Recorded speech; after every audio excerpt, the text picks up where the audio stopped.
Περιμέναμε πολύ καιρό να συναντήσουμε τον Bill Viola κάπου στην Ευρώπη. Πρόκειται για έναν από τους πιο σημαντικούς καλλιτέχνες της εποχής μας. Η στιγμή αυτή έφτασε, βρισκόμαστε στη Ρώμη, ο Bill Viola είναι εδώ, γιατί έχει μια πολύ μεγάλη έκθεση στο Παλάτσο dell'Esposizione που βρίσκεται πίσω μου. Θα τον συναντήσουμε λοιπόν και θα μας μιλήσει για το νόημα της δουλειάς του. Θα δούμε μερικά από τα ωραιότερα έργα που έχει φτιάξει στην πορεία του, κάποια από τα οποία τα έχουμε ήδη συναντήσει σε Biennale της Βενετίας και αλλού. Και επίσης θα κουβεντιάσουμε με τη σύζυγό του, Κύρα, η οποία είναι η πιο στενή του συνεργάτης και βρίσκεται πίσω από όλες τις παραγωγές του.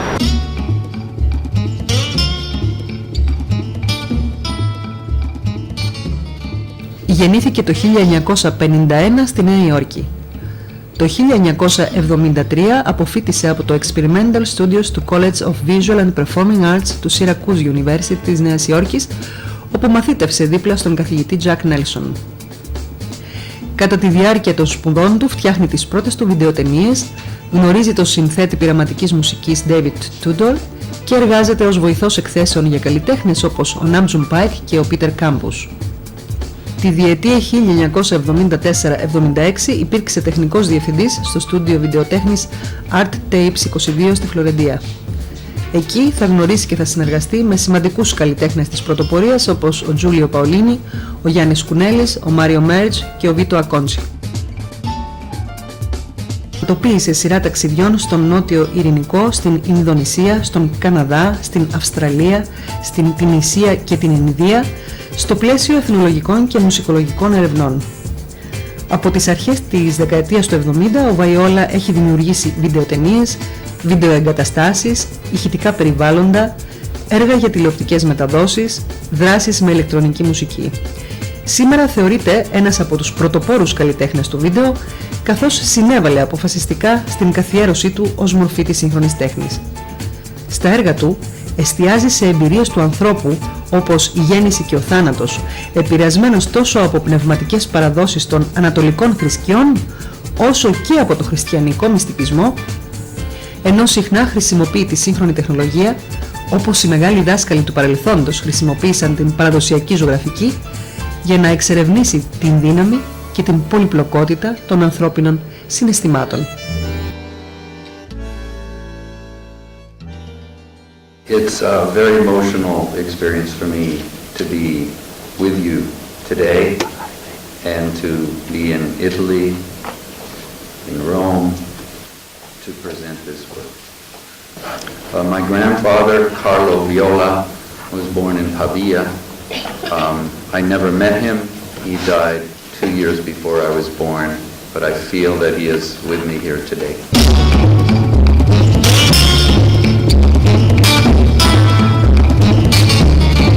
Λοιπόν, ελάτε μαζί μου να συναντήσουμε τον Bill Viola και να χαρούμε μια συζήτηση που νομίζω ότι είναι για όλους μας πολύτιμη.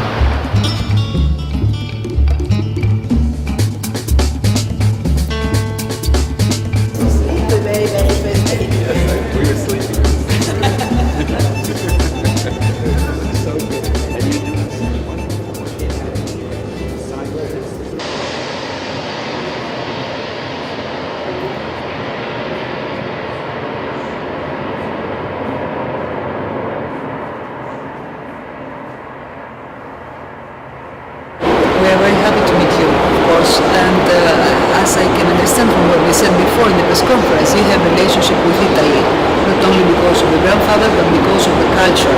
Let's start from that. What is the role that this culture that has to do with the Middle Age and the Renaissance painting give to you when you were young, when you started to work with all the story that had to do with the frescoes and the idea of a popular idea about what is an art piece?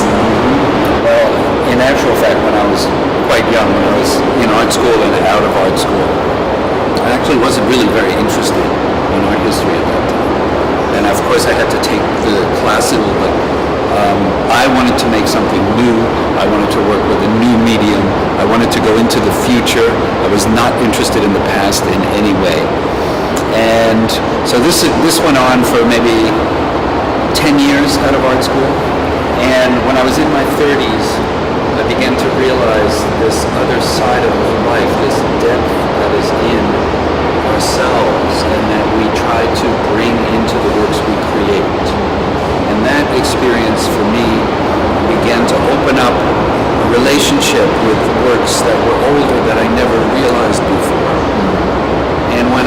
first recognized that the Renaissance artists were very, very close to my own experiences in the 20th century and now the 21st century.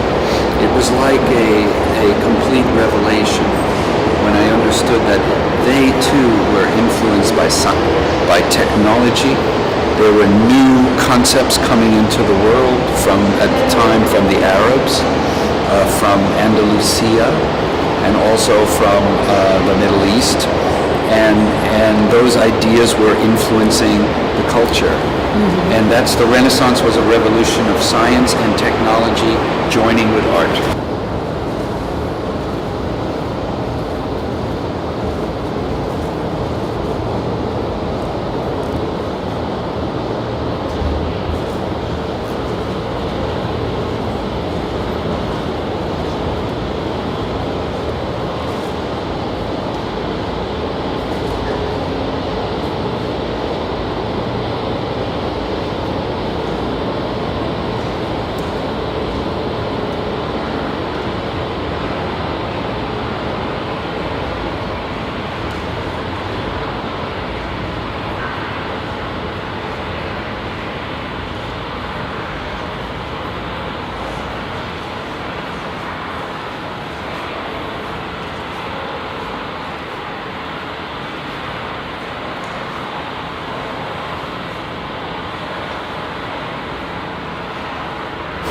Let's go back to your interest about Heraclitus and then the Eastern philosophy, Sufism, and the mysticism of Christian religion. How did you compose all these years, these elements in your work? How do you think that they worked after? We are all born at a certain moment in history, and that moment actually determines a lot of our concepts and our perceptions and our relationship to time and the world. So for me, I was very lucky for two reasons. One was in 1969, I first saw a video machine in my high school class the year before university. And when I saw this image on the screen and this live camera, I realized at once that this is something I had to do myself. There's no question. And so when I arrived at university, that's the first thing I wanted to do, was to work with video. It was new, it was just being invented, the small cameras. So my life directly paralleled the introduction and development of a new technology, a new technique for art making. So I was very, very lucky to be right from the beginning. And then the second thing was that I knew at the same time that I was starting to read Eastern philosophy and Christian mysticism. And these kinds of ideas were coming into the people's culture at the time through the idea of meditation and Zen Buddhism. And this was a new influence from the Far East. And that got me really interested in looking at the global culture, not just the American culture, not just the European culture, but to look broader and longer and deeper than that for these kinds of traditions. Because in Europe, the most amazing thing about the Eurasian continent is you can walk from Iberia all the way to Kamchatka. That's the longest distance on earth that's possible to walk. So all cultures, Silk Road and so on, we're always exchanging ideas there. So that's really East meets West in Eurasia. And that was the origin of these influences.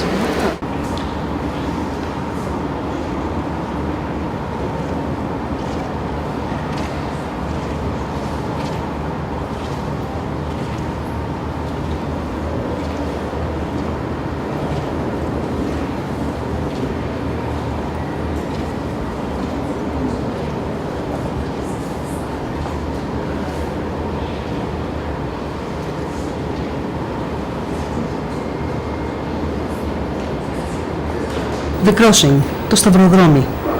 Δύο βιντεοπροβολές από αντίθετες πλευρές σε μεγάλο σκοτεινό δωμάτιο δείχνουν ταυτόχρονα εικόνες μιας ανθρώπινης φιγούρας σε μια βίαιη εκμυδένιση από τις αντίθετες φυσικές δυνάμεις νερού και φωτιάς.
Τα δύο αυτά στοιχεία της φύσης εμφανίζονται εδώ όχι μόνο ως καταστρεπτικές δυνάμεις, αλλά υποδηλώνουν τις καθαριτικές, εξαγνιστικές, αναγεννητικές τους πλευρές.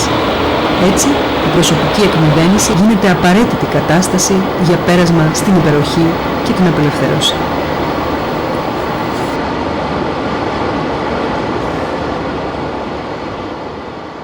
You think that all art is contemporary art.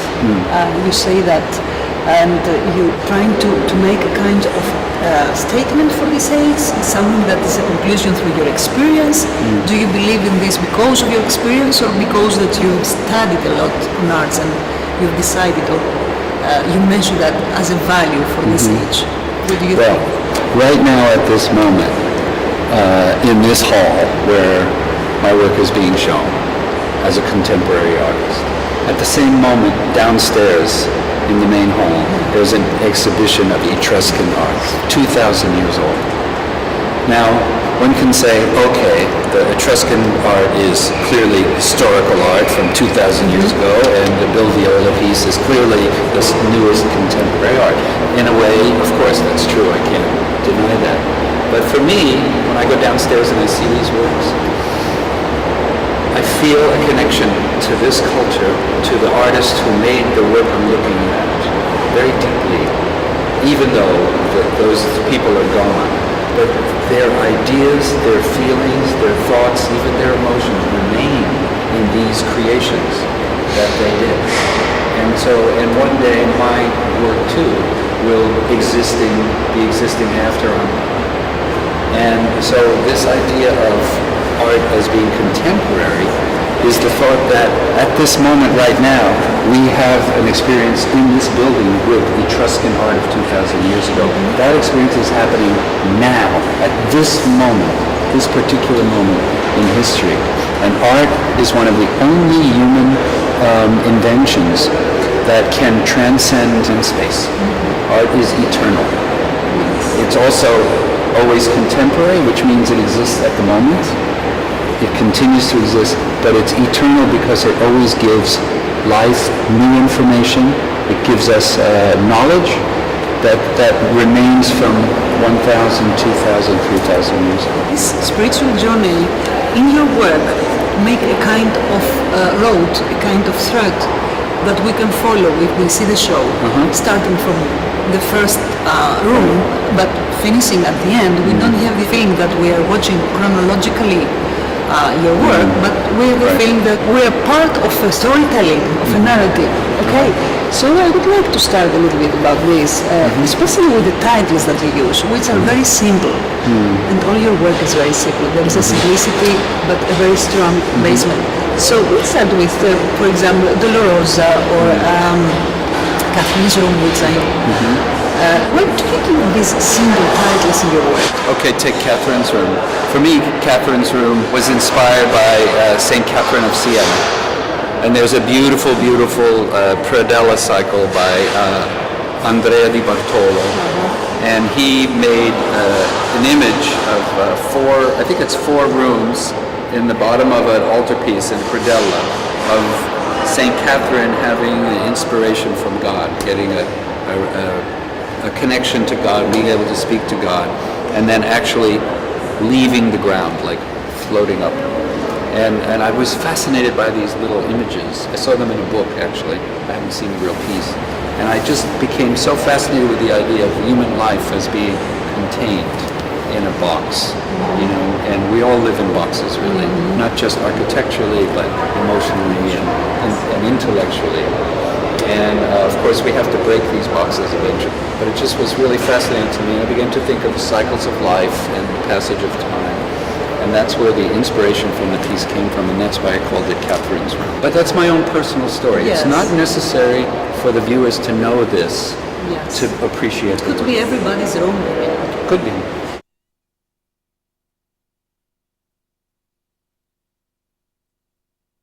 Through Catherine's Room and through your work that we saw last year in Venice Biennial, The Ocean Without a Shore, Sandogallo, here is very different. It's a part of it. There is a common element, which is the beginning and the end of something, but in a different way.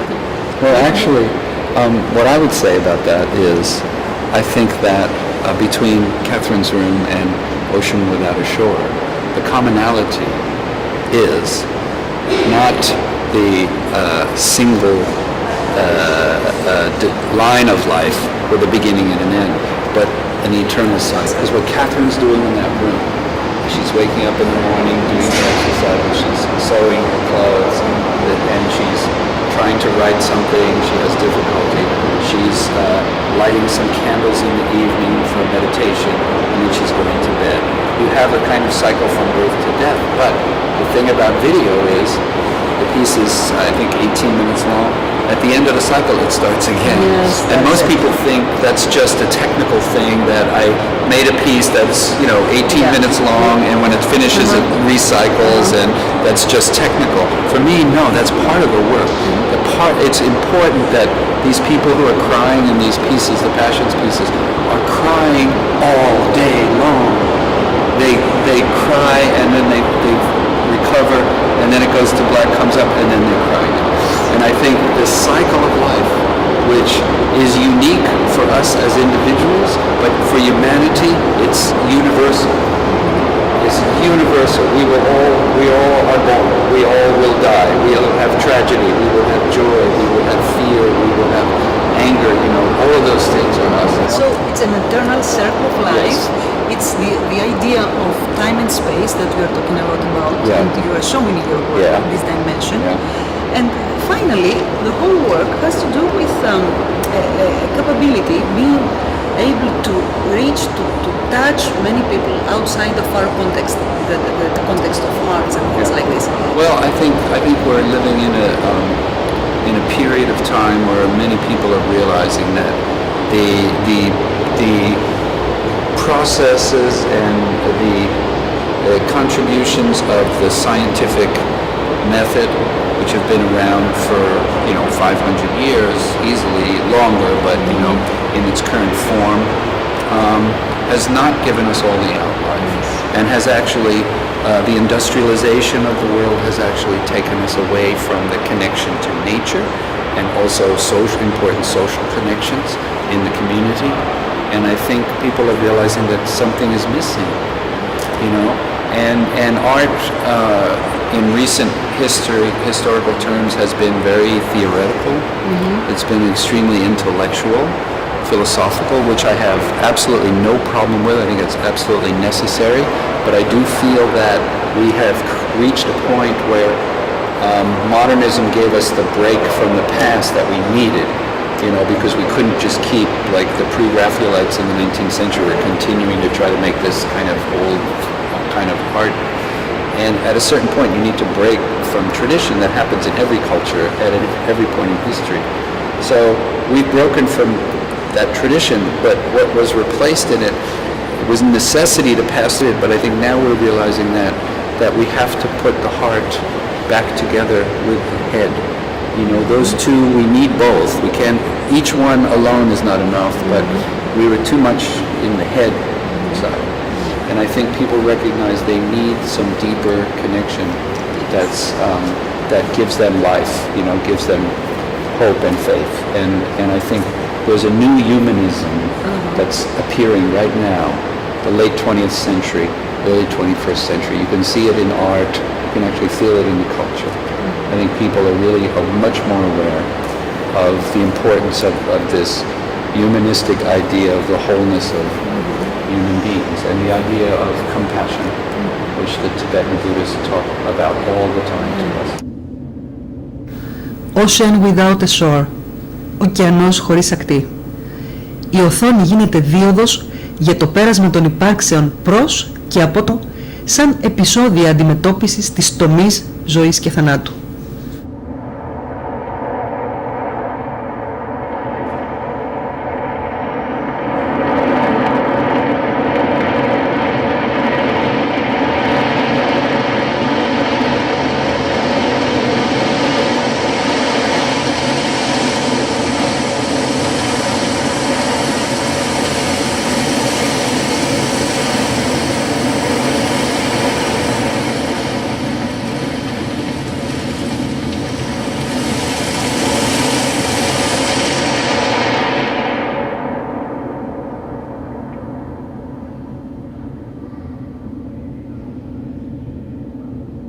Μοναχικά πρόσωπα πλησιάζουν ένα-ένα μέσα από το σκοτάδι στο φως διαδοχικά και σταδιακά.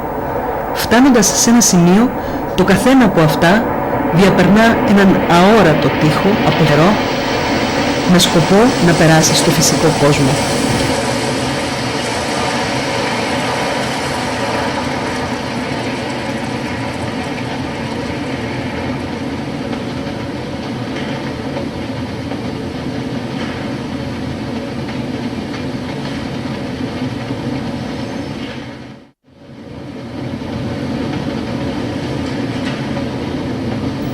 Μόλις ενσαρκωθούν, όλες αυτές οι οντότητες καταλαβαίνουν ότι η παρουσία τους τελειώνει και αναπόφευκτα πρέπει να φύγουν από τη σωματική τους ύπαρξη, να επιστρέψουν στις σκιές. Ο κύκλος επαναλαμβάνεται χωρίς τέλος.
Probably the most important experience this was the first time in my life that I saw artworks like Giotto's cycle of frescoes in Santa Croce on the life of St. Francis.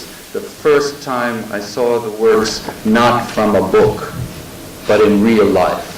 Great artists, some of the best artists of the time, making great works in public spaces for the people. And I was in the church and there was an old woman praying, and I smelled the incense, and there was a baby crying on the other side, and people were sitting quietly, and there were tourists walking around. This was life. This was art and life together. That was the first time I experienced it, and that knowledge understanding has stayed with me my whole life.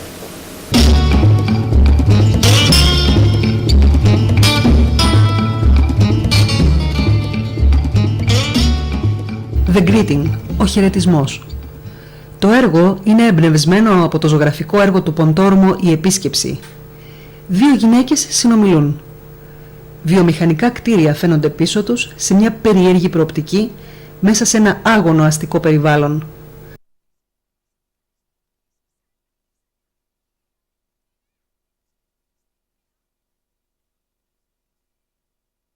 Καθώς μιλούν, διακόπτουν από την παρουσία μιας τρίτης γυναίκας, η οποία εισέρχεται και τις προσεγγίζει.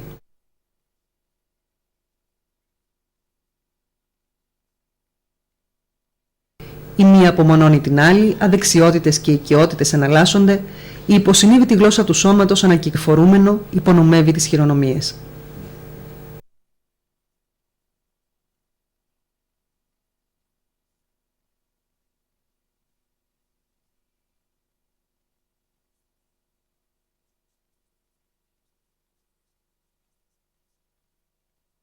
Production of those works, which is not simple. No, that's true. Which is the part that takes in the production space? Yeah. We would very much like a few words on this because it's so interesting. When we see something, it looks like, how we say, there is a very nice Greek word about this, achiropito, no hand in, nobody did it. No, nobody did it. Just, that's just lovely. was I love born. that, yeah. And we have this feeling about your work sometimes. Nobody's behind it. Yeah. Something happened. It's like a vision. It's Yeah. like the frescoes when Yeah. the angel is coming down and Yeah. explains something. I would like very much an explanation. That's very hard for me to talk about because I don't really know where my work comes from, and in a lot of ways I'm not interested to know this. I have a kind of a private space inside myself that even myself right now, speaking to you, doesn't understand. And I used to be, when I was younger, at a certain point, I was a little concerned that I should try to really know this better and uncover it more. But every time I try to do this, the works I made from that process were not so good. So I felt I just had to let it go and realize there's a place in me that I don't understand myself, and it comes up spontaneously. Even if I don't try it, it comes up spontaneously.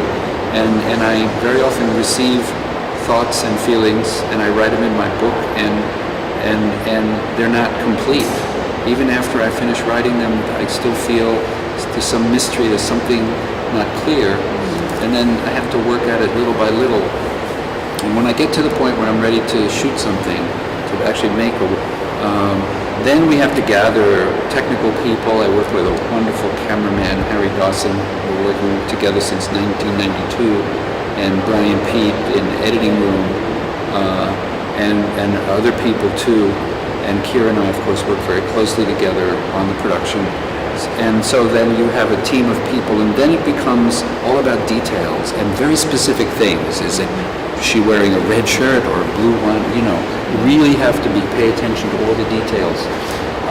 Sort of like God, like, I don't know how God does it, because it has to, every little tiny thing has to be conscious. And I think you never see it.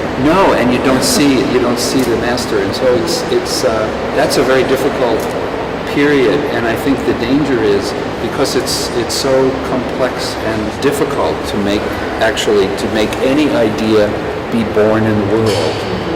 It's one of the most difficult things. The difference is to keep it natural. You just start with an idea and allow it to come into the world so that it feels, like you said, like no one made it, like it was just appeared. And usually it's the opposite. Usually it seems like someone worked it, or someone has an intention, and I don't know how this happens with me, but it's just, it always happens. And I think that's how I know work is really good, when I feel like I myself did not make it, and I don't even know how I even thought of it. So nice what you say now. Because I think you do have to forget yourself. There's conscious work in the mind at all times ends up being artificial and false. So there has to be a combination of holding something clearly and just letting go. Well, The known and the unknown. Two important things. We need both.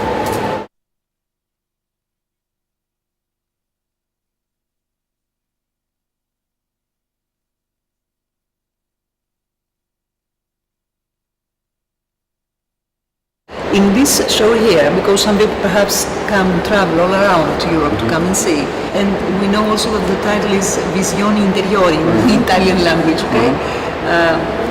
we have to ask your wife now the way she started and situated that.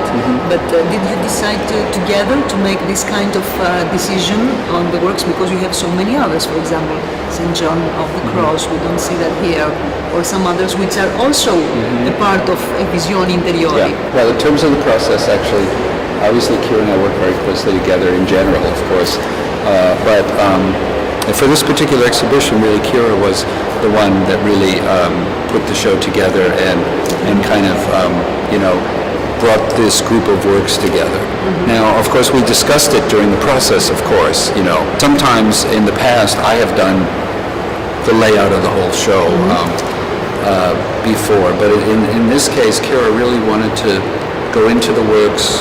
She's been living with these works for a long time, and so she really had the vision to put it together. And then we had some discussions about ideas. We changed a few things, and Bobby Yablonsky, our studio director, of course, was also involved at certain points, and she's the really technical person to make sure everything works technically together. So, but I have to say I probably had less to do with this exhibition than other ones in the past. We have to invite her with us now. Yes. And before that, I would like very much to thank you. And please come in Greece. It would be wonderful, and I think having the piece, the raft, in the collection of the National Museum in we've Greece seen your is work wonderful. there. So I hope that in the future we can arrange to do another project in Okay, Greece. well, the first conversation with you, we hope that we'll continue in our country. Thank you Okay, very much. great. My Thank you pleasure. very much.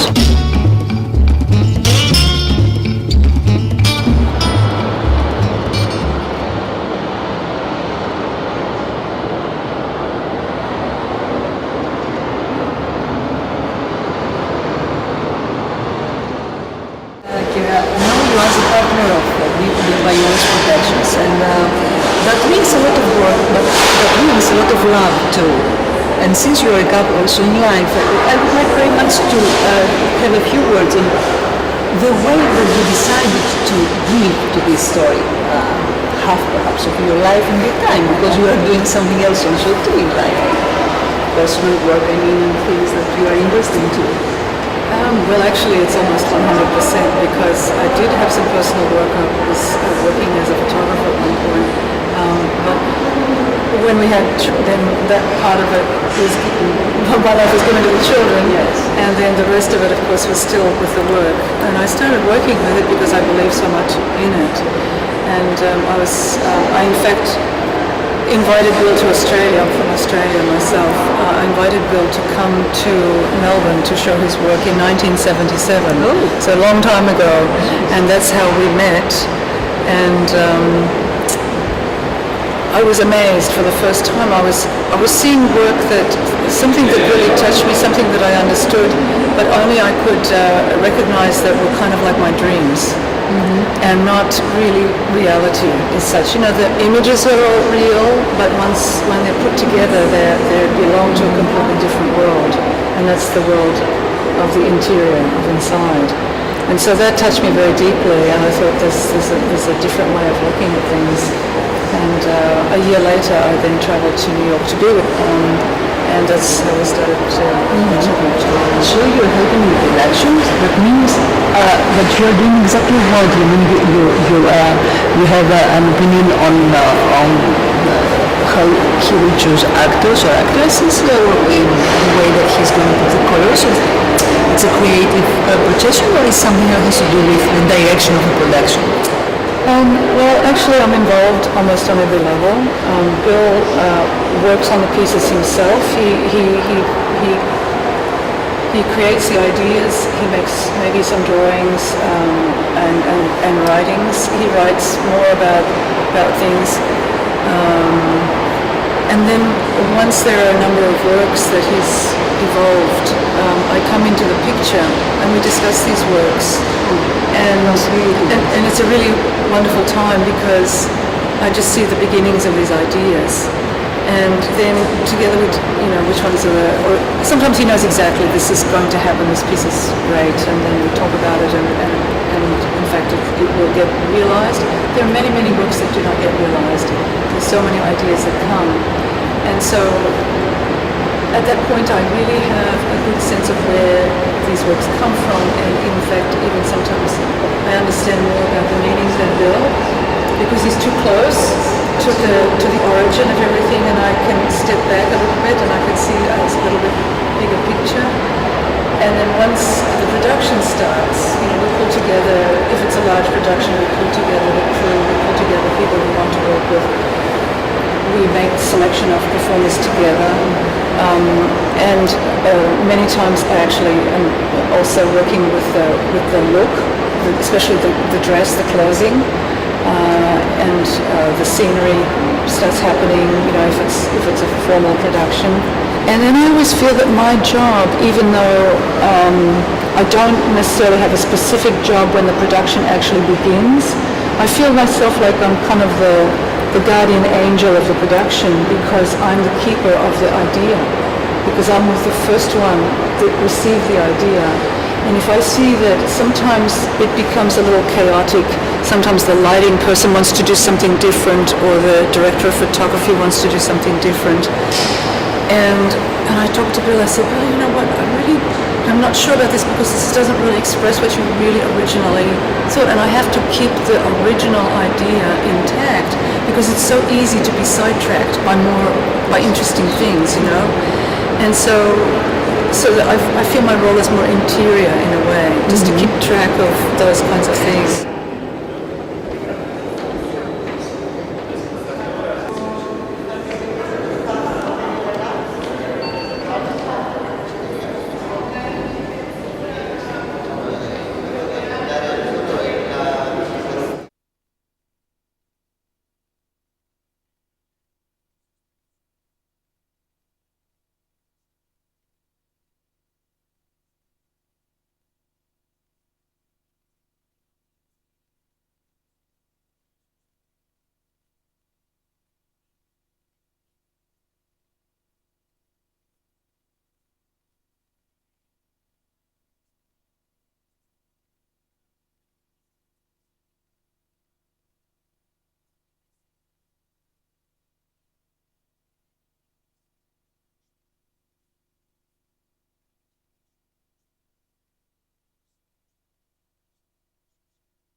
It's definitely a journey, and what I've learned from Bill, what I've learned from his work, is that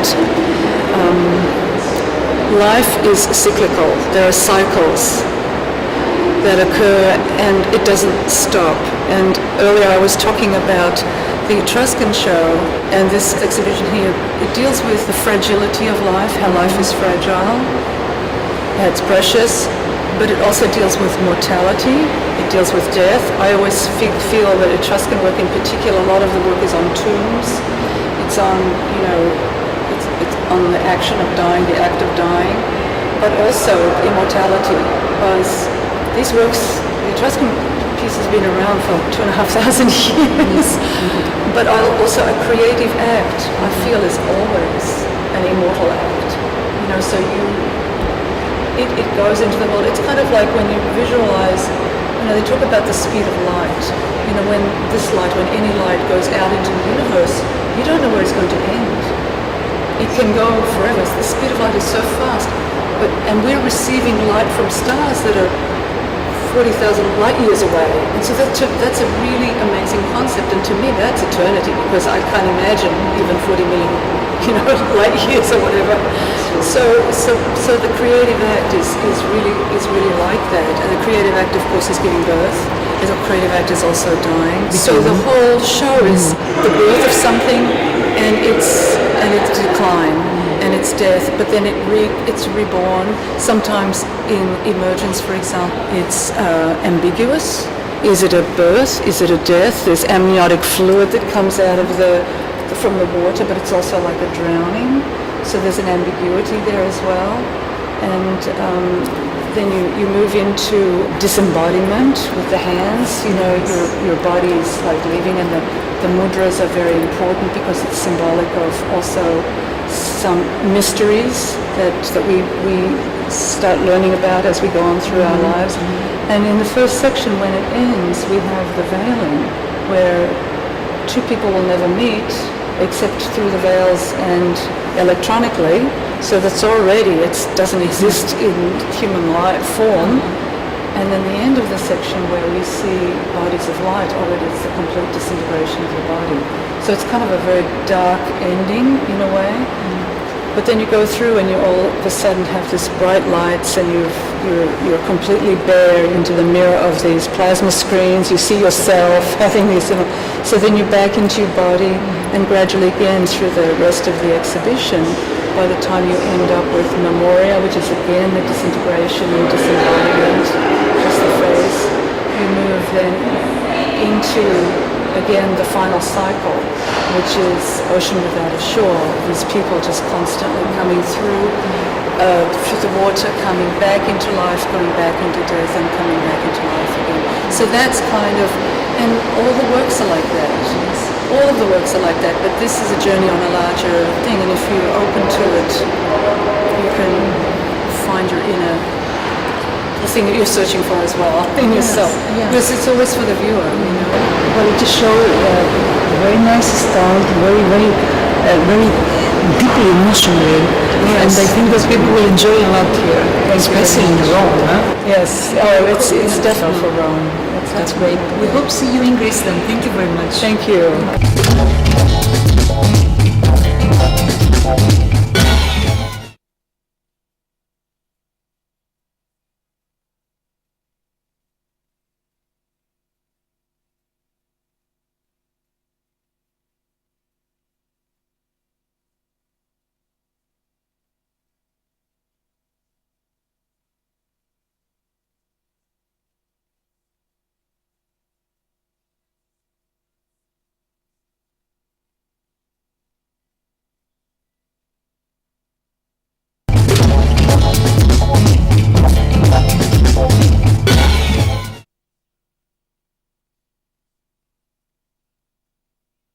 Ντολορόζα, θλιμμένη. Η αντανάκλαση της πανανθρώπινης εμπειρίας του πόνου μέσα από τις εικόνες μιας γυναίκας και ενός άνδρα παρουσιάζονται σαν φωτογραφιότυπα σε ξεχωριστές οθόνες. Μαζί και χωριστά, οι δύο αυτοί άνθρωποι δείχνουν την οδύνη μιας αφάνταστης λύπης, με τα δάκρυα να κυλούν στο πρόσωπό τους.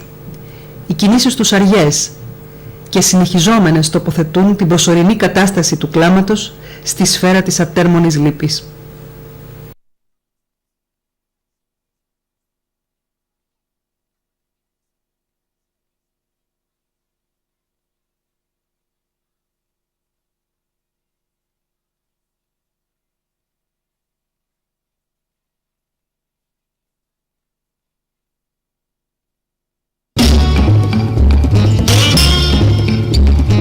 Να συναντήσουμε την Μαρία Γκλώρια Μπικόκη, η οποία ήταν η γυναίκα που έπαιξε καθοριστικό ρόλο στο ξεκίνημά του εδώ στην Ιταλία. Έφτιαξε το πρώτο στούντιο, πειραματικό στούντιο για που ήθελαν να δουλέψουν πάνω στη video art, και ο Bill Viola έχει πολλά καλά λόγια για αυτήν. There's another person also I have to thank, and that is Maria Gloria Bicocchi. She established the first studio for video art not only in Italy, but in all of Europe. That was a dedicated studio to video art established in 1971. And she invited me to come there to be the technical director, because I was very good with, when I was young, with technological things like video. My first experience was one of incredible generosity and kindness from everyone I met, especially her. So, Mrs. Bicocchi, tell us about the beginning of the things, because we can understand that you were very important for Bill Viola and for so many other artists. Well, for Bill Viola and me, we are very important in friendship, and for this connection which was born so many years ago in Florence. apart that, which is something apart from our work, the art I did arrive in a very, very simple way. I like to say a very serious joke, because I knew about Gary Schum's operation in Düsseldorf. And suddenly I said, why don't I try to do something? And I went out to Giancarlo and we bought the minimum equipment, and I went to a gallery in Florence called Schema, and I picked up two young boys from Bari, and they came and they became the operators. And we went to Rome to talk with Cunellis and De Dominici, is another artist, Prini, and they accepted to do this video with us. They came, yes, and just like that, like in a very simple way, with no any program of success, not at all. It was not involved. The success was not involved in this program. Then I'm very glad it came for the artist. It happened. Sure. But tell me, it happened for the artist. beginning, that was a studio for experimental art. Was a kind of studio for working artists. For studio for working artists. Yes. This was a very huge space under my house. So it was very nice because I had 5 kids, so I could exchange my work with them after. And the artists were arriving, and a person like Billy came to work with in Arte. We work with the artists and not for the artists. This is very important for me. And there was a guest room. It's not a guest room, it was Billy's room, but when the artists were coming, he was coming up and sleeping in my house with Stefan. With her son. And this one, it's like, I don't know, it was just, I like to say it's like a tapis roulant. A carpet which is rolled, then you walk and the carpet is unrolling until you end it. You just cross, you just unroll the carpet. The carpet is there already. Yeah. No problem. So, Mr. Viola, what do you remember from that period and your relationship with that wonderful lady? I mean, I could speak for hours about this beautiful, incredible person. Let's do it. I remember extreme enthusiasm and generosity. She's one of the most generous people I've ever met in my life. To this day. She had no fear. She had only joy and exuberance about life and art that should be together. And she created a studio that was probably, in my experience, the most friendly studio, warmest studio for artists as people, not as big names, not as, technical masters, but as human beings. And to do this on a little street, Via Ricasoli, which was, the studio was exactly between the Accademia where Michelangelo's David is and the Duomo. It was on this street, yes. and it was as much about eating good food together, sharing stories, arguing, discussing things, as it was about creating something unique. And she made you feel, and all the artists said this to me, and I'm sure to her, she made you feel like you could do anything. So and I know you could, and when American artists came, Vito Acconci came, and all these people, Italian artists came, they all felt that they could do anything. So they were totally inspired by her energy. She knew what to do, never. It was the possibility to do anything. What was your relationship with the artworks that you were looking at? I mean, did you have any opinion? Did you feel like having a... No, that's a very hard question. I'm not an architect. I'm not a historian of art. I like art. My father was a very serious futurist artist, and I met from Picasso to all the big artists, Stravinsky, all of the period. So I was into the world of art without being absolutely not architect, not historian. I don't like history. And my approach was absolutely instinctive. I believe in it very much. It was not here, was absolutely here. Absolutely. And I loved some artists, and I did love less some other artists. And the artists I did love, they came. But it was not a program. In art there are many artists, different tendencies. Absolutely. So it was a Because matter of beauty is all friendship. over. Beauty is all around. Germano Shannon can say arte povera and that's it, but I say art that I love from all the age is always present, always contemporary, and also fantastic. So you don't need to see that. So you are so right when you mention her name and that period of your life. We can understand that. We spent 2.5 years together. And you have to understand too, like getting to know this woman, you can hear what she says now. She was like this for her whole life. She had a deep connection with art that wasn't intellectual about books or history. It was just about living. And I think that for me personally, coming to work with her to get this knowledge, like getting knowledge from a master, with her experience in her life. At the same time, I was in Florence, and the real art was in Italy. I could walk to the Duomo and see Giotto's San Francisco fresco cycle. So this was the first time I met someone who was deeply living in art. They weren't just a professor discussing it intellectually, and it was the first time I had good food.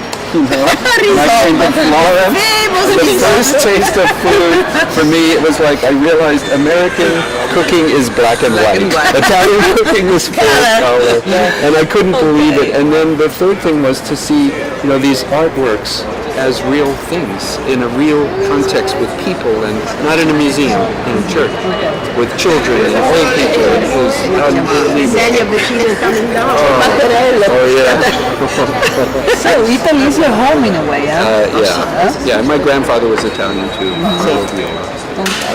No, I feel comfortable. Okay, thank you. I don't want to keep you anymore. No, I had to go. Had to go. I was Okay. very pleased. Thank you very, very much. We Nice to can meet stay. you. Thank you. Αποφυλετώντας τη Ρώμη και τον Μπιλ Βαϊόλα μπορούμε να καταλάβουμε τη σχέση που έχει αυτός ο καλλιτέχνης με τη Ρώμη, με την Ιταλία γενικότερα.